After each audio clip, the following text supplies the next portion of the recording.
नमस्कार दोस्तों, आज के इस वीडियो में एक इंपॉर्टेंट टॉपिक हम पढ़ने वाले हैं। जो हम कैलकुलस पढ़ रहे हैं, अंतरकलन पढ़ रहे हैं, जो परिमित अंतरकलन जो एक्सरसाइज हमने स्टार्ट की है, इसकी मूलभूत theorem, fundamental theorem of differences calculus, जो परिमित अंतरकलन है, इसकी मूलभूत थ्योरम क्या है, आज के इस वीडियो में अच्छे से पढ़ने वाले हैं। ये थ्योरम इतनी इंपॉर्टेंट है, अभी मैं आपको बताऊंगा कितने एग्जाम्स में, ये पिछले एग्जाम्स में लगातार ये थ्योरम है जो ये रिपीट हो रही है। कौन से 2010, 2012, 2016, 2017 में, 2019 में, इस प्रकार ये एग्जाम्स में लगातार ये थ्योरम आ रही है। तो थोड़ा सा इसे ध्यान से अच्छे से पढ़ लेना, इंपॉर्टेंट थ्योरम है, पहले बता देता हूं। और देखिए स्टेटमेंट मैं लिख देता हूं और फिर हम इसे अच्छे से समझने वाले हैं दोस्तों। इस एक वीडियो के अंदर ये पूरी थ्योरम समझेंगे और इससे रिलेटेड क्वेश्चन इतने इंपॉर्टेंट क्वेश्चन है, आपको देखिए समझ में चुटकियों में आ जाएगी, ज्यादा कोई हार्ड नहीं है, लेकिन समझना इस थ्योरम को बहुत जरूरी है, क्योंकि क्वेश्चन इसके जो लगभग आप एक्सरसाइज में क्वेश्चन करेंगे तो ये इसी थ्योरम पर बेस्ड जो फंडामेंटल थ्योरम है, इसी थ्योरम पर आपको क्वेश्चन देखने को मिलेंगे। तो थोड़ा सा ध्यान से देख लीजिए। इसको जोर इसीलिए दे रहा हूं क्योंकि ये बहुत बार एग्जाम में पूछी गई है कि फंडामेंटल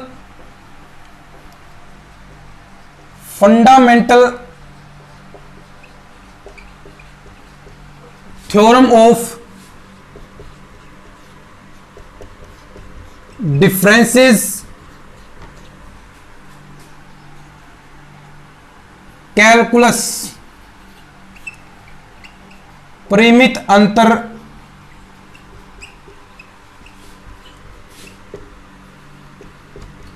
कलन का मूलभूत प्रमेय।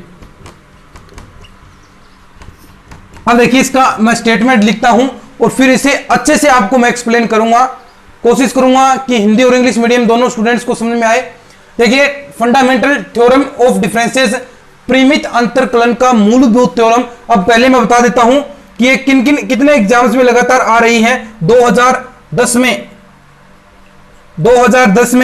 2012 में, 2016 में, 2017 में और 2019 में। देख सकते हैं दोस्तों, अभी एग्जाम नहीं हुए 2020 के अंदर, इस थ्योरम से रिलेटेड हुए होंगे तो देखा नहीं पेपर, लेकिन ये थ्योरम देख लीजिए लगातार रिपीट हो रही है। कितनी इंपॉर्टेंट थ्योरम हो सकती है, अब स्टेटमेंट से समझिए इसे, फिर हम प्रूव भी करेंगे इसे। स्टेटमेंट, इसका स्टेटमेंट मैं लिख देता हूं। देखिए कि if fx be a polynomial of nth degree in x, when the values of the independent variables are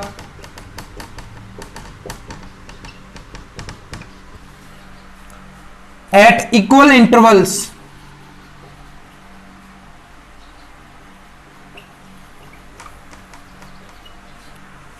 then proof करना है। स्टेटमेंट लिख सकते हैं आप साथ साथ, fx equal constant and del n+1 fx equal to 0। देखिए स्टेटमेंट, देखिए सबसे पहले ये स्टेटमेंट समझना जरूरी है दोस्तों। स्टेटमेंट कहता है कि, अब देखिए ऊपर वाला मैं साफ कर देता हूं और आपको अच्छे से ये स्टेटमेंट समझाता हूं, फिर थ्योरम तो आराम से हम समझेंगे। पहले इसका स्टेटमेंट समझिए कि ये कहना क्या चाहता है। स्टेटमेंट के अंदर ये कह रहा है कि इफ fx, मान लीजिए आपके पास fx कोई फंक्शन है, सर x का, जहां पर वेरिएबल दे रखा है, x वेरिएबल है, x सर है, x यहां पर आपको चर दे रखा है और इसकी x की n की घात का, यानी इसमें n की घात का ये क्या है, xn इसमें पावर से होगी, और n की घात का ये पोलिनोमियल्स यानी बहुपद है, बहुत सारे पद हैं x की घात n के रूप में, यानी x1 x2 x3 इस प्रकार करके xn तक बहुत सारे इसमें पद हैं। और यहां पर एक चीज दे रखी है कि इनमें जो वेरिएबल्स हैं आर इक्वल इंटरवल्स, यानी जो x है वो समान अंतराल में हो, समान अंतराल में हो। तो आपको प्रूफ करना है दोस्तों कि del n f x equal constant होगा, यानी अगर आप इसका परिमित अंतरकलन निकालेंगे n की घातों का, एक अंतर डेल की पावर 1 का आप निकालें, डेल की पावर 2 का निकालें, ऐसे ऐसे करके डेल की पावर n तक आप निकालेंगे, तो आपको जो फाइनल रिजल्ट है, अंतिम वैल्यू आपको मिलेगी कांस्टेंट। और एक चीज और देर की है कि डेल n+1 बराबर 0 यानी एफ एक्स, यानी अब देखिए ध्यान से देखिए, अगर आपके पास n से अधिक घातें आ जाएं, यानी डेल की पावर 3 मान लीजिए और फंक्शन आपको दे दे x की पावर 4 का, सॉरी x की पावर 2 का, n बराबर 2 देर का है और ये बड़ा है, यहां पर देखिए डेल, ये डेल की पावर 3 किससे 2 से बड़ी है, यानी n+1 है। अगर ये डेल n+1 ये ज्यादा है इस फंक्शन से, तो हमेशा आपको याद रखना है वैल्यू हमेशा 0 होगी। क्या कह रहा हूं ध्यान से सुने, डेल की पावर n+1 बड़ा है एफ एक्स से, यानी x की पावर n से बड़ा है n से, यहां से 2 से यहां पर कोई भी वैल्यू बड़ी होगी, 4 आ जाए 5 आ जाए, जितनी भी वैल्यू आए, तो उसका रिजल्ट क्या होगा दोस्तों 0 होगा। क्वेश्चन भी हम सोल्व करेंगे इससे रिलेटेड, तब आपको और भी ज्यादा इससे जो चीजें कंफ्यूजन है वो क्लियर हो जाएंगी। एक बार आप इतना याद रखें कि जहां जो फंक्शन आपको दे रखा है उसमें जो x की पावर है, बाहर वाली जो डेल की आप वैल्यूज निकालेंगे, जो संकारक है ऑपरेटर है, उसकी पावर बड़ी है x जो फंक्शन से, तो हमेशा उसकी वैल्यू 0 होगी। बहुत आसान काम हो जाएगा क्वेश्चन सोल्व करने के लिए। एक बार आप इसका स्क्रीनशॉट लीजिए, फिर हम इसका प्रूफ पढ़ते हैं दोस्तों कि इसका प्रूफ क्या है। यह स्टेटमेंट आपको मैंने समझा दिया अच्छे से, ठीक है। अब इसका हम करेंगे, अच्छे से प्रूफ करने वाले हैं, एक एक चीज, एक एक मिनट इसका कीमती है, अच्छे से देखते जाइएगा, एक एक चीज आपको मैं एक्सप्लेन करने वाला हूं। सपोज दैट प्रूफ कर रहे हैं हम इसका प्रूफ। सपोज दैट आपके पास जो फंक्शन है एफ एक्स, क्या कहा था कि x है वो n की घात का बहुपद है, पोलिनोमियल्स है, बहुत सारे पद हैं, तो यानी a0 plus a1x plus a2x plus a3x cube plus dot dot an x की पावर n। ये आपने फंक्शन मान लिया fx का, जहां पर a0 a1 a2 a3 an क्या है कांस्टेंट। क्या है दोस्तों a0 जहां लिखेंगे वेहर, या जहां a0 a1 a2 a3 an क्या है कांस्टेंट है। तो आपको क्या निकालना है, अभी देखिए तो प्रूफ करना है, प्रूफ क्या करना है, डेल एफ एक्स बराबर कांस्टेंट। ये आपको प्रूफ करना है कि आप डेल n की पावर लगाएं, एफ एक्स तो करें कांस्टेंट। अब सबसे पहले हम डेल 1 निकालेंगे, डेल एफ एक्स, चूंकि डेल एफ एक्स इक्वल क्या होगा दोस्तों, function F x plus H minus का F x.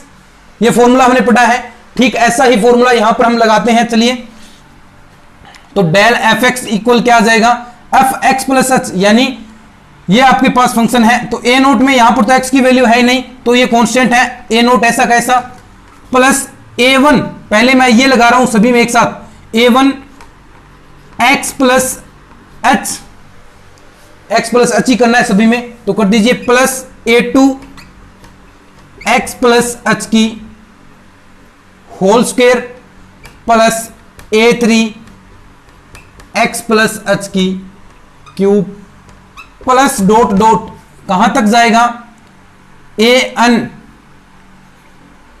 X plus h की पावर एन।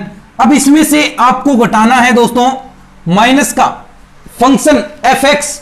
फंक्शन क्या है, ये एज इट इज लिखना है, लिखें n zero plus a one x a two x square plus a three x cube. थोड़ा सा अच्छे से समझते जाएं दोस्तों, एक बार समझ में आ गया तो किसी प्रकार की दिक्कत नहीं होगी। और यहीं पर आपको मैं याद करवा दूंगा, देखिए किस तरह आपको करना है। अब देखिए ध्यान से, इसे सोल्व करते हैं अपन। जो एक जैसे स्टेप यानी A1 वाले हैं A2 वाले हैं एक जगह करें तो देखिए A0 से ये माइनस अंदर गुणा होगा, A0 से A0 कैंसिल, इसकी कहानी खत्म हो गई। अब देखिए ध्यान से, A1 वाला स्टेप और A1 वाला स्टेप, एक एक स्टेप आराम से कीजिए, गलतियां नहीं होनी चाहिए। A1x यहां से देखिए A1 इसके साथ मल्टीप्लाई होगा, A1x से A1x कैंसिल हो गया। थोड़ा सा ध्यान से देखते जाइए दोस्तों, बिल्कुल भी अपना ध्यान स्किप न करें। A1x से A1x कैंसिल हो गया तो बचा क्या, A1h, पहला पद A1h। अब देखिए थोड़ा सा आप दिमाग लगा सकते हैं, आपने पहला अंतर निकाला है, परिमित अंतर डेल fx आपने निकाला है, डेल अन तक जाना है आपको, डेल 1 निकाल लिया है, डेल अन तक आपको बढ़ना है, डेल 2 आएगा, डेल 3 आएगा। इस प्रकार देखिए पहले पद में आपने यहां पर जो फंक्शन था, यहां पर x वेरिएबल था, लेकिन अब A1 क्या आ रहा है, कांस्टेंट आ रहा है, वेरिएबल नहीं आ रहा, यानी n-1 पहला अंतर निकाला तो जो घातें आएंगी वो n में से एक कम हो जाएगी, n-1 आ जाएगी।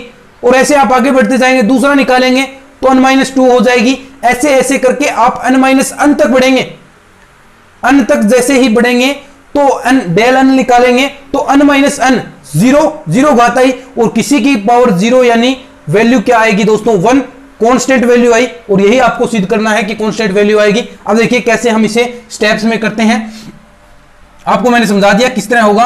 अब देखिए प्लस A2 वाला पद, स्क्वायर ओपन करना पड़ेगा, स्क्वायर मैं यहीं पर ओपन कर लेता हूं, a प्लस बी की whole square x square plus h square plus 2xh, ठीक है। एक्स स्क्वायर से ये देखिए यहां पर माइनस अंदर मल्टीप्लाई होगा, एक्स स्क्वायर से एक्स स्क्वायर कैंसिल हो गया तो क्या बचा आपके पास, A2 आपने कॉमन निकाल लिया, यहां पर बचा आपके पास 2xh plus h square. Common निकालते जाएं और चीजें सोल्व होती जाएंगी। प्लस A3 कॉमन निकालिए। अब देखिए ऐसा ही यहां पर होगा, x प्लस एच की होल क्यूब ओपन कीजिए। जैसे ही आप ओपन करेंगे x प्लस एच की whole cube, a plus b की होल क्यूब वाला formula, a cube plus b cube, x cube से देखिए यहां पर x क्यूब कैंसिल हो रहा है तो एक बार तो आपका कैंसिल हो गया, a cube plus b cube, h cube यहां पर शेष रहेगा, और एक पार्ट प्लस 3ab इंटू में a प्लस बी, ये फॉर्मूला होता है, तो 3xh 3ab इतना हुआ। और यानी फॉर्मूला आप देख लीजिए, मैं लगा देता हूं, x प्लस h, ऐसे करेंगे कंफ्यूज हो जाएंगे, x cube plus H cube. अब देखिए प्लस 3ab आएगा तो मैं डायरेक्ट इसका मल्टीप्लाई करा देता हूं, 3x square h plus 3xh square, ये आएगा। x क्यूब से ये वाला पार्ट x क्यूब कैंसिल हो गया, बचा क्या, 3x square h, 3x square h देखें, 3x square h plus 3xh की स्क्वायर प्लस में h क्यूब, प्लस ऐसे ही चीजें बढ़ती जाएंगी, an तक चीजें चलेंगी। और आप यहां पर जो भी वैल्यूज, अब देखिए इसे हमें देखना पड़ेगा अब किस प्रकार की लास्ट में वैल्यू आएगी। अब थोड़ा सा आपको दिमाग लगाना है, एक बार आप इसका स्क्रीनशॉट रख सकते हैं, ठीक है। चलिए अब देखिए थोड़ा सा ध्यान से, यहां पर लगातार पावरें कम हो रही हैं। यहां पर देखिए, यहां पर 1 पावर थी पहले, अब 0 हो गई, यहां 2 थी 1 हो गई, यहां पर 3 थी 2 हो गई, यानी पावरें लगातार कम होती जा रही हैं। यहां पर एक पावर कम, यहां पर 2 पावरें कम, यहां पर तीनों ही पावरें कम हो जाएंगी, जितनी भी कम है, तो ऐसे बढ़ती जाएंगी। अब देखिए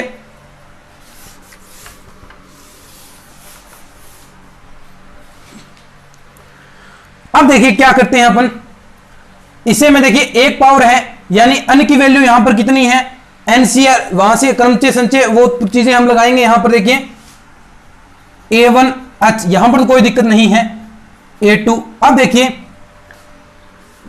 x की पावर 2 है लेकिन बची कितनी है, 1, तो 2C1 XH plus H square, constant में तो 2C2 होगा, यानी कोई पावर है ही नहीं, 2C2, दोनों पावर, एक भी पावर खत्म, एक भी पावर नहीं शेष है। ऐसे ही A3 के अंदर 2 पावर है, 3 में से 2 पावर है, 3C2 X square H plus यहां पर 1 शेष है, 3C1 X H स्क्वायर, और लास्ट में H क्यूब प्लस, अब देखिए plus dot dot dot, last में कितना पद आएगा, यहां पर देखिए मैं यहां पर लिख देता हूं, ये प्लस H क्यूब। अब देखिए an वाला, तो लास्ट में an आएगा, पावर देखिए, अब n है यहां पर nC1 x की power n-1h plus nC2 x की पावर n-2 h स्क्वायर, ऐसे ऐसे करके ये कहां तक जाएगा, nCn xn x0 h की पावर n। ठीक है, थोड़ा सा ध्यान से देखते रहिए, ज्यादा दिक्कतें इसमें नहीं है, आसान है, लेंथी है थोड़ा सा। ये इतना हो गया।